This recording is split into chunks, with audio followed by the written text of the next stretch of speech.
Amis sportifs, très heureuse de vous retrouver aujourd'hui, vendredi 22 décembre 2017. Nous sommes bel et bien à Kinshasa. Ce journal des sports démarre avant tout le sommaire. L'INA Foot 7e journée, le tout-puissant Mazembe a battu Lubumbashi Sport sur la marque de 2-0. Les détails dans ce journal.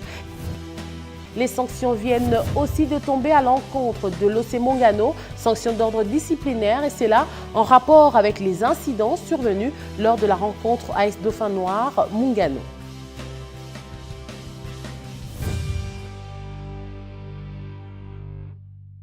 Mesdames et messieurs, bienvenue dans ce journal des sports. Les sanctions d'ordre disciplinaire viennent de tomber à l'encontre de l'OC Mongano en rapport au match face à l'AS Dauphin Noir. L'OC Mongano écope d'un forfait et suspendu pour le prochain match. Restons dans la Ligue nationale de football, 7e journée. Mazembe a battu Lubumbashi Sport sur un score de 2-0 signé Ben Malango et Ushindi à Kananga. L'AC Dibumba a fait nul d'un but partout face à l'US Chinkunku. Ce vendredi, Don Bosco matchera Océan Pacifique et le groupe Bazano sera face à l'EcoFoot Katumbi. Dans la zone Est, Montbleu matchera Maniema Union et à l'Ouest, l'AS Dragon va en découdre avec l'AS Vita Club. Restons toujours dans la Fédération congolaise de football association. C'est donc demain, 23 décembre 2017, que sera connu le nom du nouveau patron du sport congolais. Demain, de 8h à 15h, à l'hôtel Béatrice de la Gombe. La Fédération congolaise de lutte associée FECOLUT en sigle a signé un accord bilatéral avec la Fédération francophone de lutte associée. L'événement s'est déroulé au salon présidentiel du Stade des Martyrs le jeudi dernier. Suivez. Se soutenir dans l'échange d'expertise, notamment dans la formation de jeunes lutteurs, c'est la lettre motif de la signature de l'accord de coopération bilatérale entre l'Union des fédérations francophones de lutte IFFL, représentée par Didier Sauvière, et la Fédération congolaise de lutte associée. Pour le numéro 1 de la lutte en RDC, cet accord est le fruit de 17 mois d'un grand travail abattu par son comité depuis son avènement à la tête de la FECOLUTA. Si la France est venue signer un contrat avec nous et que aujourd'hui, localement, s'il y a quelqu'un qui veut venir aussi signer un partenariat avec nous, ça sera le bienvenu. Présent à cette cérémonie, le patron du sport congolais se dit fier et a encouragé les deux parties à s'inscrire dans la continuité. Dans sa gibecière, Didier Sauvière avait ramené des cadeaux pour les différentes personnalités sportives du pays.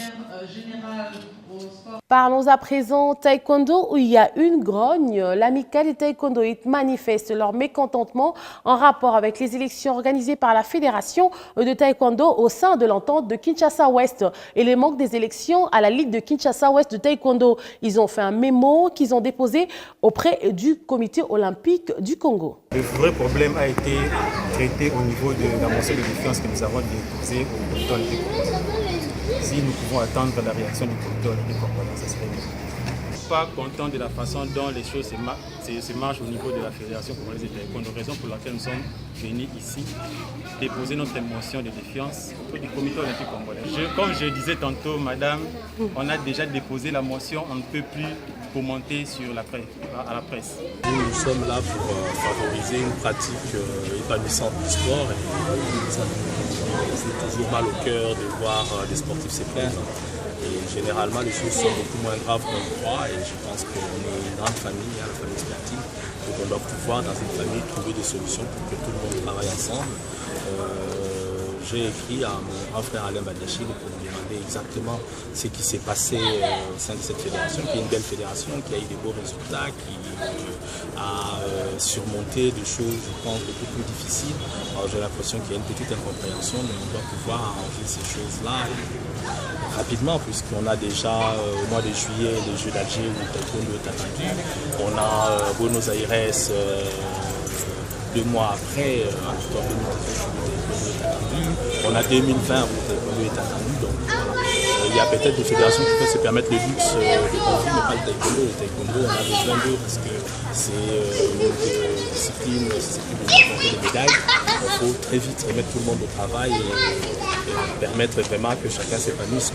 Parlons à présent classement FIFA. La FIFA a publié ce jeudi. La République démocratique du Congo termine l'année à la 4e position en Afrique et 39e position au niveau mondial. Dans le podium, on retrouve les 3 qualifiés pour le mondial Russie 2018. Le Sénégal trône en première position en Afrique, suivi de la Tunisie et de l'Égypte. La RDC est recalée en 4e position au niveau mondial. L'Allemagne conserve sa place en première position, suivi du Brésil et du Portugal. Les détails dans ce récit signé Juvel Macheke. La Fédération internationale de football association a publié ce jeudi les classements qui clôturent l'année 2017 pour les nations footballistiques. Au niveau mondial, l'Allemagne conserve sa place du leader, suivi du Brésil et du Portugal. L'Argentine de Léo Messi est recalée à la 4e position sur la planète. En Afrique, le top 3 africain est dominé par les 3 nations qui vont représenter le continent au mondial Russie 2018. Il s'agit du Sénégal de Sadio Mané qui trône en première position et 23e au niveau mondial. La Tunisie vient à la 2e position et se retrouve à la 27e dans le monde. L'Égypte de Mohamed Salah complète le podium sur le continent et 32e dans le monde. Quel arrêt de la part d'Oumar Sissoko sur ce traître. La République démocratique du Congo termine l'année à la 4e position et 39e au niveau mondial. L'année 2017 arrive à son terme. La RDC doit à présent tourner les regards sur la CAN 2019 après son élimination au mondial Russie 2018. Le Real de Madrid reçoit le FC Barcelone ce samedi au Santiago Bernabéu en match comptant pour la 17e journée de la Liga. Invaincu cette saison en Liga, le Barcelone de Lionel Messi reste leader au classement avec 42 points à 8 écarts avec le Real Madrid. Terminons ce journal avec un Père Noël très particulier. Il s'agit de Cédric Bakambu qui chante la Noël à la Bacagol avec Villarreal.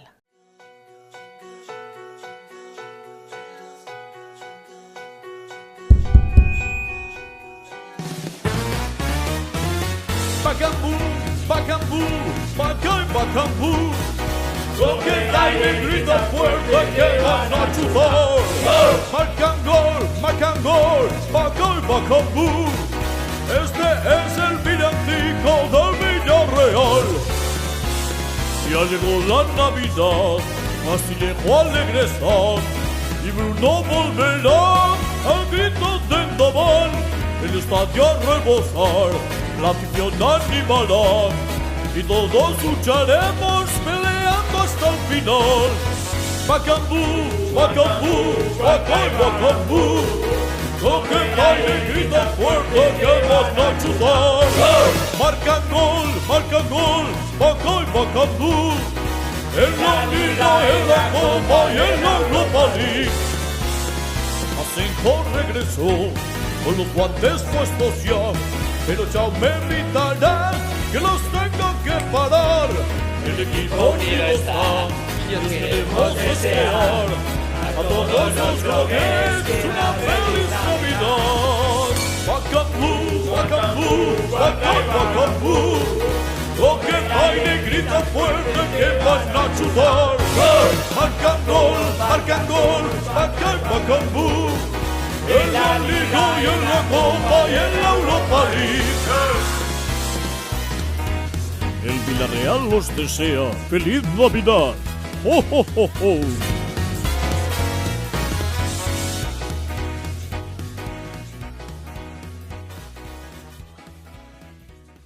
Ce journal est à présent terminé. Merci à vous qui l'avez suivi. Merci à Tito Kiché qui l'a réalisé. Merci à la grande équipe technique et aussi rédactionnelle. Quant à moi, je vous retrouve la semaine d'après. Et avant moi, vous retrouverez Stone Loco pour la présentation le lundi prochain. Merci et joyeux Noël à tout le monde.